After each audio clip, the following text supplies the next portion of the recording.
Let's take a look at replacing the turbo on this 6-liter Powerstroke engine. So we've got our new turbo here. A couple things I want to hammer several times throughout this presentation is we need to protect our new turbo by filtering the air out properly.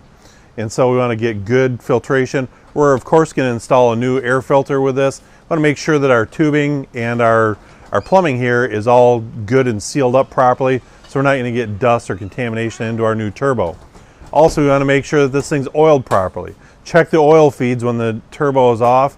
Make sure that it's got a good drain tube coming out of here. I've actually got this turbo sitting upside down right now, but the turbo drain is common for rusting out. Imagine that, an oil passageway that actually rusts out, but it happens. So we're going to make sure that that's good, and we're going to make sure it's torqued down properly. So let's get started here, and we're going to remove the intake ductwork here. We'll remove up pipe. We're going to disconnect the batteries. That's always very important, especially when we're sneaking the turbo out. We're going to be going right over the alternator, and we don't want to touch it on that line, short anything out. And so we're going to disconnect the batteries, and let's get started. Well, now as you can see, we've got the air box out of here. We've removed a couple of the little hoses off the Dagus bottle. Now we got to get this plastic plenum out of here. So there's the one hose clamp right at the turbo, and then there's two nuts on these studs here off by the ficum. So I'm just going to take a ratchet and 10mm socket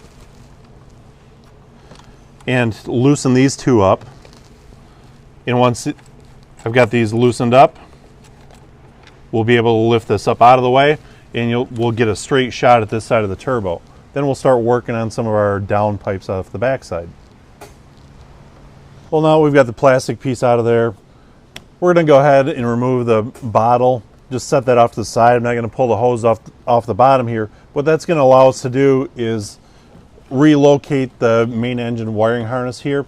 Use a bungee strap and tie it up here to the cowl. Get that up. Give us a little more clearance here above the turbo. So I'm just going to pull these two bolts right here. We'll slide this off, remove a couple of the plastic clips, and strap that up out of the way. Just give us a little more access room. Well, you can see we've got our harness kind of pulled up out of the way here. Now I'm going to pop the electrical connector off for the actuator here. Use a screwdriver or pick. Just kind of roll that up off there. We'll pull that out of the way. We can set that harness out of the way. I'm going to take my 10mm ratcheting end wrench, and I'm going to remove the two bolts here that hold the oil feed line to the top of the turbo. So we'll loosen those up. I'm going to set that aside.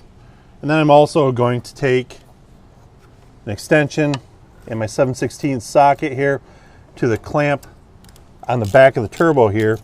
And I'm going to loosen this clamp off the back here and remove my pipe from the back of the turbo. Well, now you can see we've got our oil feed line disconnected. We've got our actuator unplugged. Got the clamps released on both sides of the turbo here, and so now we're just left with the mounting bolts. Now don't be surprised if some of these are snapped off. It's relatively common. And it's difficult to see here, so I can't get a good camera shot at it. But there's a couple different mounting bolts here, so we're going to remove those, then we'll pick it up off the drain tube here, and then we'll be ready to sneak the turbo out of the opening right in here. Again, we need to be very careful not to damage the wiring on the alternator as we sneak it out. All right, after a little bit of prying and talking and wiggling here, we got this thing broken loose from the pipes here. So next thing is we've got to do a little bit of twisting, turning, pulling, and we're going to squeeze it up out of the opening here. Do a little bit of rotating and twisting to get this up out.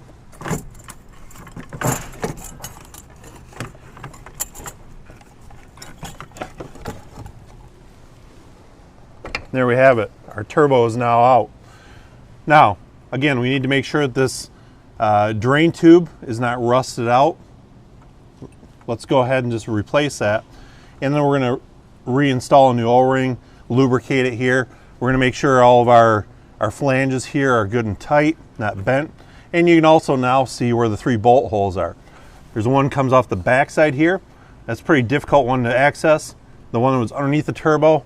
And then this one on the front side. So you can see where our 3 mounting bolts were originally.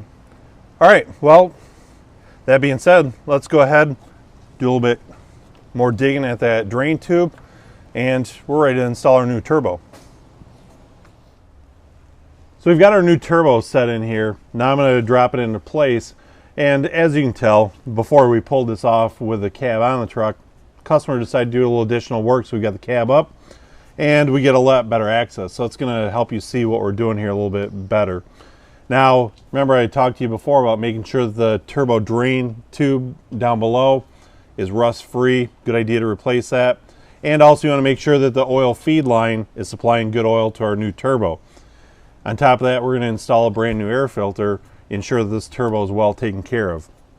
Now before we get in here, we've got the Y pipe, the down pipe, everything is loose here. That's going to really help us set this thing into place. It can be very tricky, especially again with the cab on.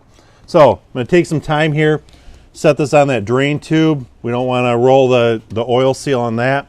So we'll set that down into place. And at the same time, kind of line it up here as best we can.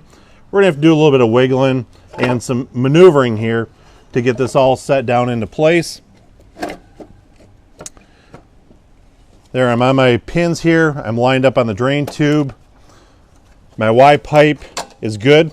So now I can slide my clamps over, and I've got a block of wood holding this down pipe in place. So we can pull that out here. Before we tighten anything down though, we want to get our clamps on, get everything set here. It's a lot easier to do with a loose turbo. Once our clamps are in place, we're positive we've got everything sealed up. Then we're going to go and mount our turbo bolts in place and lock it down. All right, well here's a close-up. We've got the clamp off. We wanted to show how this pipe should fit tight with a turbo. Now when you put the clamp on, that'll be good and sealed off. Otherwise, it's going to result in an exhaust leak here. It's not going to sound like your typical exhaust leak, but rather a high-pitched whistling sound. So it's very important that we get this lined up properly and clamped down. And now we'll take a close-up at the down pipe on the back of the turbo here. And you can see there's a little hook that holds it in place here, and we want to get it locked in place properly. We'll have the clamp installed there, but again, it's important that we get a good, tight, sealed connection here, preventing any exhaust leaks.